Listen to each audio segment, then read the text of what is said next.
Hello, History 365. I just wanted to throw out some quick thoughts of what guns and gunpowder, particularly artillery, does to fortifications in Western Europe. And this is, I think, actually an interesting point that your book, Andrade's The Gunpowder Age, brings up, which is guns developed first in China, both gunpowder and it seems probably true guns. And yet the Europeans do seem to be first in developing artillery, that is, big guns designed to penetrate and destroy walls, whereas the Chinese, for the most part, until they encounter the effectiveness of European artillery, are still using relatively small guns in sieges, yes, but as a kind of anti-personnel mechanism.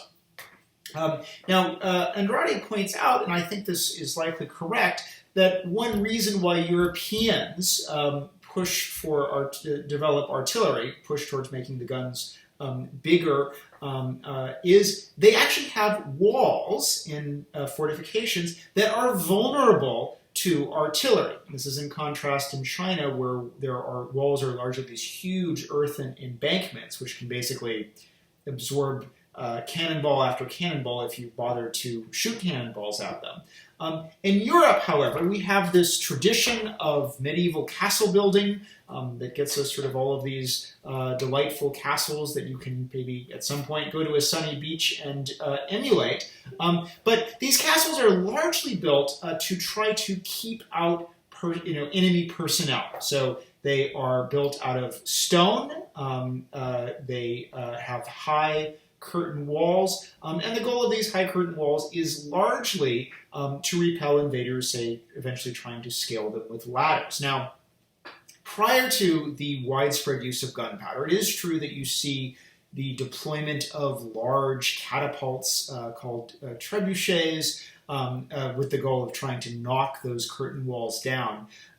These, however, are slow, they're clumsy, and they are nowhere near as effective as gunpowder artillery. And so while there is a sort of mild threat to European stone curtain walls, castles are actually very, very effective. They can hold out for years in some instances with a very small number of soldiers inside against attempts of an enemy to besiege them, assuming that the main way that they give out is either they're captured by betrayal or the besiegers run out of supplies. They're very, very hard to take if they're well constructed because you have these huge high walls and towers. It's just simply too hard to get people into them. That being said, once you start developing gunpowder artillery, it's possible to just start blowing these stone European formations apart. And this is true both for Western Europe. It also very much explains why the Byzantine Empire finally ends in 1453, the same year as the 100 Years' War comes to an end. Now, the Byzantine Empire has long been kind of the sick man of the Western Mediterranean.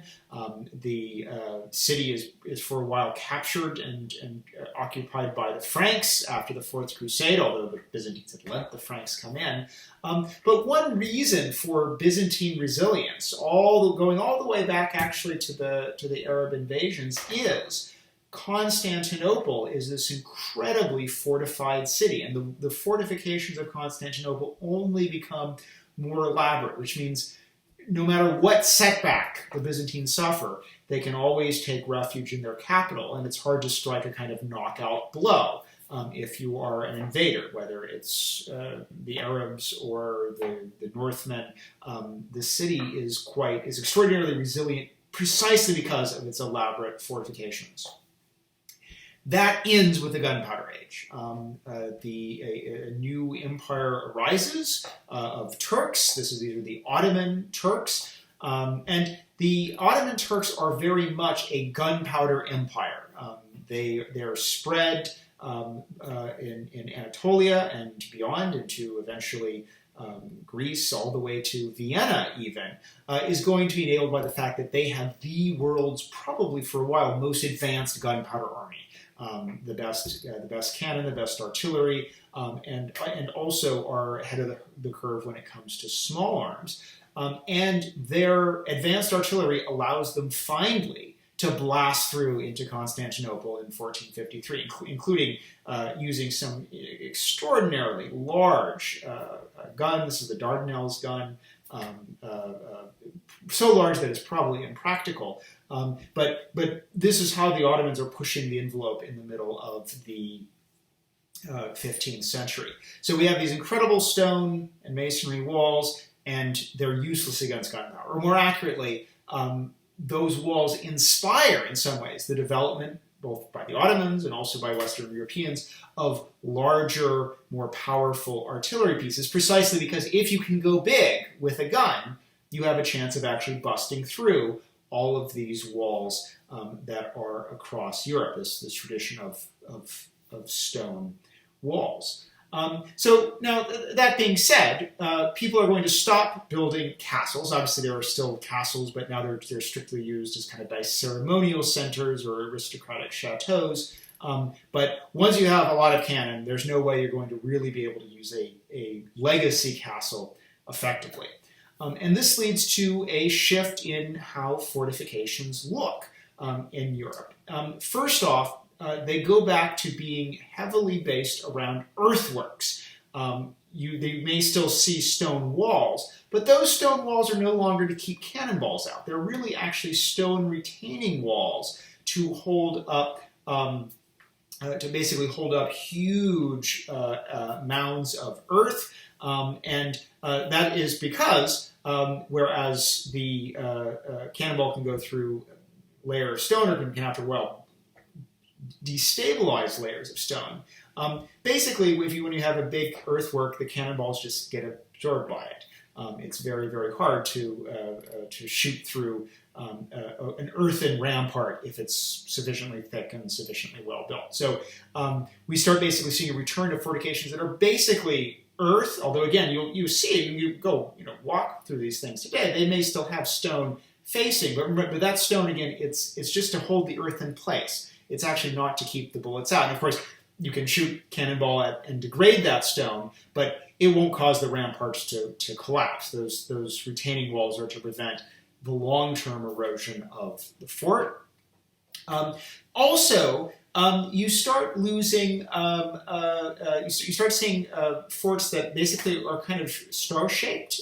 These are called Bastion Forts, and they have tips rather than kind of rounded edges. Rounded edges sort of made sense for castle towers because it kind of, those maximize the field of fire that, say, archers could produce. But they don't necessarily make sense with guns. Namely, the roundness of the tower creates dead spaces where if you were trying to engage in enfilading fire along your curtain wall against people moving up to the castle or up to your fortification, the round circle actually starts to create places where if you're shooting along your own curtain wall, the enemy can kind of hide. And so the tips are basically to eliminate those dead spaces, and also in some ways, if you're even if you're placing guns there, to maximize the distance between the enemy's guns and where your guns are from, say, the center of the fortification. So we get these sort of, again, they're vaguely kind of star-shaped, but these are bastion forts. They are become very common starting in the really the 15th and the 16th century, and are that kind of basic design is you can sort of still see it today, and there are some in the United States. And so again, this is this huge shape shift really is a response to gunpowder projectiles. Although notably, a bastion fort is a response largely to direct fire gunpowder projectiles. The idea that a cannon's still basically being shot in a direct trajectory. One reason is that they go out of use is and this is really kind of a 19th century phenomenon. People start getting really good at indirect fire, the idea of big arcing shots that can simply enter into a compound.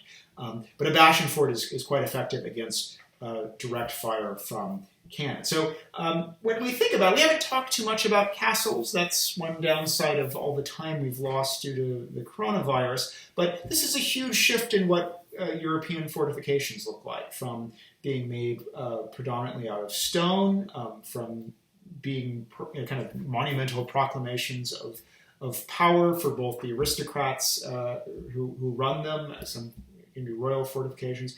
But now we move away from individual castles to huge earthen bastion forts, specifically designed to withstand gunpowder artillery. And so that's another big shift that we see with the rise of gunpowder. So what we'll talk about briefly on Friday is the impact of gunpowder on naval warfare, and the big change of that we see in naval warfare as we move away from the age of the galley and fully into the age of sail.